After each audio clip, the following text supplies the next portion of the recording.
எப்பயுமே வந்து ஒழுக்கம் உண்மை அது இருந்தால் எந்த தொழிலையும் ஜெயிச்சிடலாம், எந்த தொழிலையும் நம்மளை யாரும் இது பண்ண முடியாது. ஸோ அப்படிங்கிறது ஒரு விஷயந்தான், இது காமன் தான், எல்லோரும் ஜெயித்தவங்களுடைய இதுதான். அதனால் அந்த மாதிரி எல்லாமே உறவுகளை பற்றி நான் படம் எடுத்திருக்கேன். நான் ஜாதியை பற்றி எடுக்கலை, அது எனக்கு தெரியாது. மறுபடியும் நீங்கள் தான் எனக்கு சப்போர்ட் பண்ணணும். என்ன காரணம்னா நான் வேணால் மாறுறதுக்கு முயற்சி பண்ணிக்கிட்டு இருக்கேன். அதுக்கு ப்ரொடியூசர் நேட்டிவிட்டி நான் சார்ட்ட சொல்லிகிட்டே இருக்கிறேன். சார் வந்து ஒரு சிட்டி படம் பண்ணுவோம் சார், தயவுசெய்து சார் என் கலரை மாற்றுங்க சார், எனக்கு கலர் அடித்து விட்டாங்க, எனக்கு அந்த கலர்லாம் வேணாம், அதில் விரும்பவும் இல்லை, அதனால தயவுசெய்து நீங்கள் வந்து எனக்கு ஒரு சிட்டி படம் பண்ணி கொடுங்க அப்படின்னு. அதெல்லாம் வேண்டானே, நேட்டிவிட்டி பண்ண தானே ஆள் இல்லை, நீங்கள் நேட்டிவிட்டி பண்ணுங்கள் அப்படின்னு சொல்கிறாங்க. இது சார் மட்டும் இல்லை, எங்கே போனாலும் அதுதான் சொல்கிறாங்க. அதனால நான் எடுக்க வேண்டியதில்லை, கமர்ஷியல் தேவை இருக்குது, சண்டை தேவை இருக்குது. கண்டிப்பாக வந்து அண்ணன் கேட்டாங்க, பள்ளியண்ணே என்ன அருவாவாக இருக்குது உன் படத்தில் போகிறான், சென்டிமெண்ட் பண்ணுற, ஒரு முழுக்க ஒரு சென்டிமெண்ட் படம் பண்ணலாம்ல அப்படின்னு அண்ணன் சொன்னாங்க. எல்லாருமே இந்த விஷயங்களை சொல்லிக்கிட்டு தான் இருக்கிறாங்க. அது எனக்கு வந்து சில இதுப்படுது. பட் கமர்ஷியலுக்கு சில விஷயங்கள் நான் வந்து சண்டை வைக்கணும், எமோஷன் வைக்கணும், ஒரு ரத்தம் சதயமாக தான் இன்றைக்கி ஒரு படம் பண்ண முடியும். ஒரு நேட்டிவிட்டி எடுத்துக்கிட்டால் இன்றைக்கி வந்து முழுக்க ஒரு சென்டிமெண்ட் படம் பண்ண முடியாது. கொஞ்சம் பிசுறுனா ட்ராமான்றுவாங்க, சீரியல்ன்றுவாங்க. அதான் சீரியலில் ஹவர்ஸுக்கு போட்டுக்கிட்டு இருக்காங்களா, 1/2 hour ஒரு தடவை அப்படின்வாங்க. அந்த பயமும் இருக்குது. அதனாலேயே நான் வந்து சென்டிமெண்ட்டை ரொம்ப வைக்க மாட்டேன். சென்டிமெண்ட் வைக்க மாட்டேன்னா அழுகிறத வைக்க மாட்டேன். பட் கதை முழுக்க குடும்பம் ஒரு குடும்பம் சார்ந்து தான் இருக்கும். இப்போ ஊரில் கூட குடும்பத்தில் வந்து இந்த குடும்பங்கிறது வந்து மெட்ராஸில் இருக்கிற புதூர் குப்பத்துலையும் இருக்குது, அயோத்தி குப்பத்துலையும் இருக்குது, எண்ணூர் குப்பத்துலையும் இருக்குது, செங்கல்பட்டுலையும் இருக்குது, தர்மபுரிலையும் இருக்குது. எல்லாருமே இங்கே வந்து உறவுகளை சுற்றி தான், உறவுகளுக்காண்டி தான் நம்ம வாழ்ந்துக்கிட்டு இருக்கோம், உறவுகளை வச்சு தான் வாழ்ந்துக்கிட்டு இருக்கோம். ஸோ அதில் வந்து அதுக்கப்புறம் வெளியே வரும்போது ஃப்ரெண்ட்ஷிப்பு அது வந்து வீடு வரையே வரும். வீட்டுக்குள்ளே போனதுக்கப்புறம் மறுபடியும் உறவு தான். ஸோ இங்கே வந்து உறவுகள் மட்டும்தான் ரொம்ப ஸ்ட்ராங்காக இருக்கணும். இருந்தால் மட்டும்தான் தவறுகள் நடக்காதுங்கிறது அது நடக்காதுங்கிறது தான் நம்பிக்கை. அந்த நம்பிக்கை தான் இதுக்கு முன்னாடி எல்லாமே நடந்திருக்குது. ஏன்னா இன்றைக்கி நடக்கிற அநியாயங்கள், இன்றைக்கி நடக்கிற சம்பவங்கள், பொள்ளாச்சி மாதிரியா சம்பவங்கள் எல்லாமே வீட்டில் இருக்கவங்கள பொம்பளை பிள்ளைங்களை எப்படி பார்க்கணும், எப்படி பழகணும். ஏன்னா நம்ம ஊரில் என்ன சொல்லுவாங்கன்னா, கூட பிறந்த பிள்ளையே வந்து தொட்டு பேசக்கூடாதுமாங்க. அது படத்தில் கூட ஒரு டைலாக் வச்சுருக்கேன். கூட பிறந்த பிள்ளையே தொட்டு பேசக்கூடாதுன்னு சொல்லிட்டு மண்ணில் பிறந்துக்கிட்டு ரோட்டில் போகிற பின்னாடி தட்டி பேசுகிறான், இவனை எப்படி விட்டு வைக்க சொல்கிறீங்க அப்படிங்கிற மாதிரி ஒரு டைலாக் இருக்கும். நம்ம அந்த சூழல தான் வளர்ந்தோம். வயசுக்கு வந்த பிள்ளைய ஒரு 8 வயசு மேலே பொம்பளை பிள்ளைய நம்ம தொடமாட்டோம். ஆனால் ஊரில் நாமளே தொடமாட்டோம். கூட பிறந்த அண்ணன் தம்பியை அப்பாவே தொடமாட்டோம். ஆனால் ரோட்டில் போகிற எவனோ ஒருத்தன் 7 வயசுக்குள்ள 4 வயசுக்குள்ளன்னு கேட்கவே கொடூரமாக இருக்குது. ஆனால் அந்த இடத்துலையே அப்படிங்கிற ஒரு மூடு தான் நமக்கு வருது. அதை நம்ம ரியல் லைஃப்பில் பண்ண முடியாது. எல்லா பேரும் பேட்டி கொடுத்தாங்க, அவங்கள என்ன பண்ணுங்கன்னா சுடணும், கொல்லணும் அப்படின்னு தான் எல்லோரும் சொன்னாங்க. அது மாதிரி தான் ஒரு நம்மளால் பண்ண முடியாது. அது படத்தில் வர்றப்போ சொன்னால் இதனால் ஒரு சின்ன விஷயம் வச்சா செவிட்டை கட்டி இருக்குனானா அந்த தவறு நடக்காதுங்கிறது வந்து சாதாரணம். இந்த வாத்தியாரே சொல்லுவார், வீட்டில் போய் நம்ம போய் பள்ளிக்கூடத்தில் விடுவோம், விடும்போது என்ன சொல்லுவோம், அப்பாவோ அம்மா விடும்போது அவன் எப்படியாச்சும் நல்லா அடித்து படிக்க வைங்க சார், அடியாத உள்ள படியாதும்பாங்க, அதனால் என் பிள்ளை எப்படியாச்சும் அடித்து படிக்க வைங்கம்மா. ஆனால் இன்றைக்கி வாத்தியார்கிட்ட போய் என் பிள்ளைய அடிச்சிங்க கேஸ் கொடுத்துருவேன்னு கூப்பிட்றாங்க. அதனால் இன்றைக்கி எந்த ஆசிரியரும் மாணவனை கண்டிக்கிற பொசிஷனில் இல்லாமல் இருக்கிறாங்க. ஆசிரியர் கண்டிக்காதனால தான் ஒரு வாசகம் படித்தேன், ஆசிரியர் கண்டிக்காதனால தான் போலீஸார் அவங்கள கண்டிச்சுக்கிட்டு இருக்காங்க அப்படிங்கிற ஒரு சூழல். ஸோ அப்போ எல்லா உறவும் ஆசிரியருங்கிற உறவை நம்ம வந்து தள்ளி வச்சுட்டோம். தட்டி கேட்கக்கூடாது, நீங்கள் அடிக்கக்கூடாது, எங்கள் பிள்ளை அடிக்க நீங்கள் யாருங்க அப்படின்னு. இப்படி ஒவ்வொரு இடத்துலையும் நாம் விட்டுட்டோம். அந்த விஷயந்தான் இன்றைக்கி தவறுகள் நடக்க அதிகமாக இருக்குங்கிறது என்னுடைய கருத்து. ஏன்னா இதுக்கு முன்னாடி அப்படி நடக்கலையே, இதெல்லாம் சொல்லித்தான் நம்மளை வளர்த்தாங்க. ஆமாம், இப்போ நான் அப்படி பார்த்தது இல்லை யாரையும். என் பொண்டாடி தவிர யாரையுமே நான் வந்து தப்பாக பார்க்கவும் கூடாதுங்கிறது தான் என்னுடைய இது சொல்ல வர விஷயங்கள். அதுதான் ஒவ்வொன்றையும் கூட பிறந்த தங்கச்சியாக இருக்கட்டும், அக்கா இருக்கட்டும், பெண்ணாக மதிங்க. நம்ம உரிமைன்னு சொல்லிட்டு எங்கென்னோ பண்ணிக்கிட்டு இருக்கோம். ஆனால் இந்த இதோ சம்பவம் இப்போ செங்கல்பட்டில் 7 வயசு பிள்ளையை கற்பழிச்சு கொண்டுட்டான். அன்னைக்கு இங்கே ஒரு சம்பவம் நடக்குது, அதுதான் ஃபோக்கஸ் ஆகுது. அந்த பொண்ணுக்கு பாதிக்கப்பட்டது யாருக்குமே தெரியலை. அதை ஒரு தவறை மறைக்கிறதுக்கு இன்னொரு தவறை இந்த பக்கம் ஃபோக்கஸ் பண்ணுறாங்க, அது என்னன்னே தெரியல. ஸோ வந்து அந்த மாதிரி விஷயங்கள். அந்த 13 வயசு பிள்ளை வீடு புகுந்து 7 மணிக்கு பட்ட பகலில் காலைல 7 மணிக்கு நடக்குது. நம்ம ஊரில் தான் நடக்குது, பெண்ணியத்தை பற்றி பேசுகிற ஊரில் தான் நடந்துக்கிட்டு இருக்குது. ஸோ இந்த மாதிரி விஷயங்களை பார்க்குறப்போ நம்மளுக்கு கோபம் வருது. அந்த கோபத்தோட வெளிப்பாடு தான் வெற்றி. அந்த வெற்றி கேரக்டர் நான் அப்படி தான் இது பண்ணியிருக்கிறேன். தப்பு செஞ்சால் கேளுங்க, ஃபஸ்ட்டு கேளுங்க, நடக்கலைன்னா அடிங்க, வேறு வழி கிடையாது.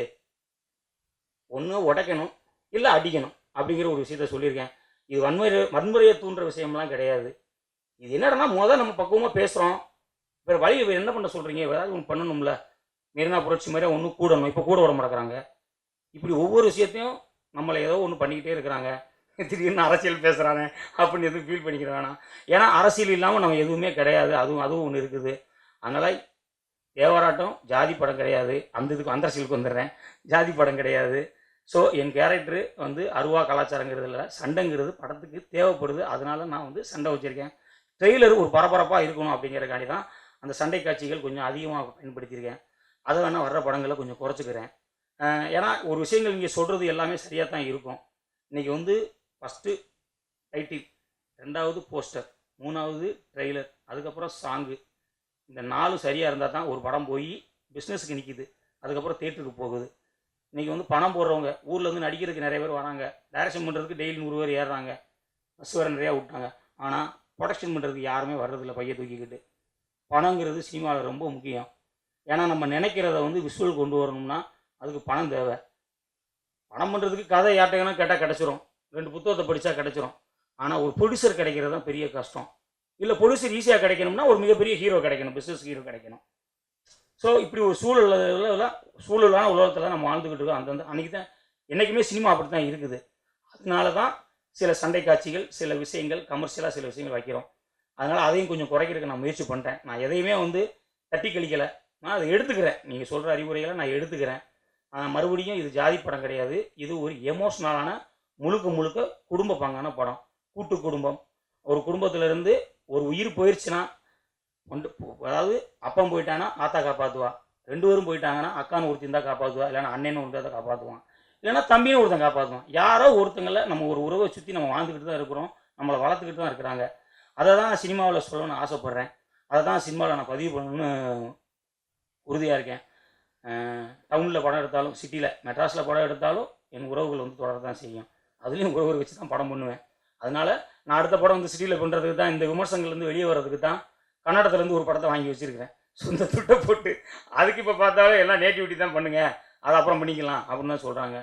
அதனால வந்து இது மறுபடியும் என்னென்னா என்ன முத்தையா அப்படின்னாலே ஜாதிங்கிறாங்க. அது இல்லை, முத்தையானா உறவுங்கிற ஒரு விஷயம் வரணுங்கிறக்காண்டி தான் நான் ஒவ்வொரு படத்துலையும் உறவு முறையை மையப்படுத்தி அது வைக்கிறேன். அது வந்து வேறு ஏதோ ஒரு சூழலில் வந்து பின்புலம் அது வந்து அமைஞ்சிருது. நான் என்னென்னா இதில் ஏதாச்சும் ஒரு பிரச்சனை இருந்துச்சுன்னா நான் வந்து யாராச்சும் என்ன 2 பேர் என்னை வந்து கொடி வீரரில் சொன்னாங்க, நீங்கள் வந்து சிலையை வச்சு நீங்கள் வந்து கேவலப்படுத்திருக்கீங்க அப்படின்னு. அதாவது இன்றைக்கி எனக்கு சப்போர்ட்டாக இருக்குன்னு சொல்கிற ஒரு இதுலேருந்தே எனக்கு எதிர்ப்பு வந்துச்சு. அது என்னடானா நான் சொன்னேன், உடனே என்னங்க நீங்கள், நான் 2 விஷயம் சொல்லியிருக்கிறேன். இங்கே யாரும் பிரியாணிக்கு ஒரு பக்கம் கூடுச்சுன்னா பெருமைக்கு ஒருத்தன் கூடுறான். தமிழ்நாடு நடக்கிறது என்னது? பெருமைக்கு ஒருத்தன் கூட்டத்தை கூடினானா அப்புறம் வந்து வறுமையை காட்டி ஒருத்தன் ஒரு கூட்டத்தை கூட்டுறான். இப்போ பெருமைக்கும் வறுமைக்கு தான் நம்ம தமிழ்நாட்டில் வச்சுருக்காங்க. இது அந்த காலத்துலேருந்து வெள்ளை கையாண்ட விஷயம். ஸோ அதை பண்ணிச்சுதாங்க, அதை தான் சொல்லியிருக்கேன் அப்படின்னு சொல்லிட்டு ஒரு விஷயம் சொன்னேன். இந்த எதிர்ப்பை கூட நான் ஏதாச்சும் சமாளிச்சுக்கிடுவேன். ஆனால் நான் ஏதாச்சும் சப்போஸ் எல்லாரும் சொல்கிறாங்க நம்ம பின்புலத்தை மாற்றுவோம் அப்படின்னு வேறு ஏதாச்சும் ஒரு பின்புலத்தில் போய் நான் ஒரு கதை எடுக்க போய் அவங்க வந்து எங்கே யாருங்க இப்படி இருக்கா அப்படின்னு சொல்லிட்டாங்களே, அங்கே தான் பிரச்சனையே அதிகமாக இருக்குது. நான் இதுக்கு தான் அந்த பின்புலத்துக்கு வேறு எந்த பின்புலத்துக்கும் போக மாட்டேங்க. இல்லைன்னா தமிழர்னாலே எல்லாம் ஒன்று, எல்லாமே வீரமானவங்க தான், எல்லா பேருமே பண்பாடானவங்க தான், எல்லா பேருமே கலாச்சாரமானவங்க தான். ஏதாவது குப்பத்தில் என்ன ஸ்லாங் வேணால் மாறும், மெட்ராஸ் பாசம் வரும். முறத்தை வந்து நம்ம ஊரில் சொல்லவும்பாங்க, மதுரை பக்கம் இங்கே முறம்பாங்க. இப்படி ஒவ்வொரு வாசகம் வேணால் மாறும், ஒவ்வொரு வார்த்தைகள் வேணால் மாறுவழிய. பட்டு பாசம், சென்டிமெண்ட்டு, உறவுகள் எல்லாமே எண்ணூர்லேயும் ஒன்று தான், குன்னூர்லேயும் ஒன்று தான், எங்கள் ஊர் குன்னூர்லேயும் ஒன்று தான். அதனால் ஸோ நான் உறவுகளை பற்றி மட்டும்தான் பேசுகிறேன். அதனால் தயவுசெய்து என்னை வந்து இந்த அடப்புக்குள்ளே நீங்கள் தான் எனக்கு சப்போர்ட் பண்ணணும். அதுக்குள்ளே என்னை நீங்கள் கொண்டு போகாதீங்க. நான் விரும்பலை, தயவுசெய்து அந்த கலருக்குள்ளே நான் போக விரும்பலை. அதனால் என்னை நீங்கள் சப்போர்ட் பண்ணி, இந்த படம் உறவை பற்றி தான் பேசுது, இந்த டைட்டில் உங்களுக்கு ஒரு இது ஏன் இதை நீங்கள் வச்சுருக்கீங்க அப்படின்னு சொன்னால் கூட நான் டைட்டில் காரணமாக தான் வச்சுருக்கேன். தேவராட்டம் அப்படிங்கிறது ஒரு வெற்றிக்கான ஆட்டம். இது வந்து வெற்றின்னு ஒரு கதாபாத்திரத்துடைய ஆட்டம், வெற்றிக்கான ஆட்டம். வெற்றி ஆட்டம்னு வச்சா அது எந்த அளவுக்கு கேட்சிங்காக இருக்குல்ல, எந்த அளவுக்கு பாசிட்டிவாக இருக்கும்னு எனக்கு தெரியலை. அதனால தான் அதை வந்து வெற்றிக்கான ஆட்டங்கிறது தேவராட்டம். அதனால் நம்மளுடைய வார்த்தை தேவராட்டத்தை வைக்கலான்னு வச்சுருக்கிறேன். இதில் எந்த வந்து சமூக பிரச்சனை அது எதுவுமே கிடையாது. இது முழுக்க குடும்பம் சார்ந்து நாட்டில் நடக்கிற சில பிரச்சனைகள் சார்ந்தான கதை. நாட்டில் நடக்கிறதுனா பெண்ணியம் சம்மந்தப்பட்ட விஷயம். அதைத்தான் நான் அந்த படத்தில் சொல்லியிருக்கிறேன். மறுபடியும் உறவுகளை சுற்றி தான் வருவேன். அதனால் வேணால் இனி வர்ற காலத்தில் என்னுடைய அந்த சண்டை காட்சிகளை கொஞ்சம் வேணால் குறைச்சிக்கிறேன்.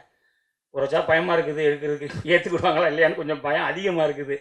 ஏன்னா படக்குன்னு ஹிட்டு கொடுத்தாலும் கொடுத்துருவாங்க, படக்குன்னு சர்ன்னு ப்ரெஷர் மாரி லோ ப்ரெஷர் இருந்தாலும் வந்துடும். லோ ப்ரெஷர் வந்தால் தூக்கி போட்டுருவாங்க. இதுனா அப்படியே அவர் ஆவரேஜாக மிடில் கிளாஸாக போயிடலாம் அப்படின்னு நினச்சி தான் இந்த மாதிரி பண்ணுறேன். மறுபடியும் தேவராட்டம் சமூக படம் அல்ல, சமூகத்துக்கான படம். அது வந்து நான் பதிவு பண்ணிக்கிறேன். பத்திரிகைகள் நீங்கள் தான் எனக்கு சப்போர்ட் பண்ணணும். சப்போர்ட் பண்ணி இந்த படத்தை வெற்றி படமாக்க வேண்டியது உங்கள் கையிலையும், தமிழக உங்கள் கையில் தான் இருக்குது. ரொம்ப ரொம்ப ரொம்ப நன்றி.